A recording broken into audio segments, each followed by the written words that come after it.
আসসালামু আলাইকুম everyone, Munna agro চ্যানেলে আপনাদের সবাইকে স্বাগতম। আজকে আমরা আসলাম ব্রয়লার বাচ্চাকে চোখে ড্রপ দেওয়ার জন্য। অলরেডি আমরা কাজ শুরু করে দিয়েছি। এখানে মুরগি আছে 800 পিস।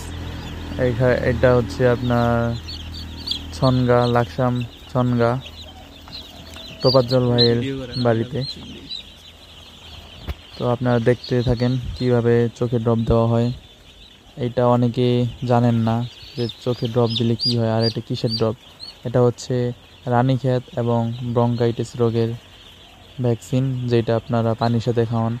তো এইটা পানির সাথে খাওয়ানোর থেকে এইভাবে চোখে দিলে, এটা চোখে দেওয়ার পর ঢোক গিলে মুরগি এটা খেয়ে ফেলে। এইটা অনেক বেশি কার্যকর। এই কারণে এটা এইভাবে দিলে আশা করা যায় যে রানীক্ষেত এবং কি গাম্বরো এই ধরনের রোগগুলো আর আক্রান্ত করবে না, আশা করা যায়। ভ্যাকসিন করা উত্তম। যারা খামারি ভাইয়েরা আছেন তারা আপনারা সবাই জানেন, ভ্যাকসিন করলে সব থেকে ভালো। আপনারা নিশ্চিন্তে থাকতে পারবেন যে কোনো রোগ আক্রান্ত করবে না।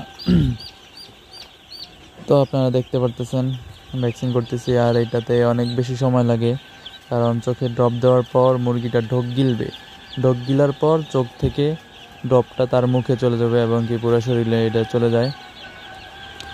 আর এইভাবে ড্রপ দিতে অনেক সময় লাগে। আর আপনারা যারা চোখে ড্রপ দেওয়ার সাথে সাথে মুরগি ছেড়ে দেন, এইটা কার্যকর হবে না।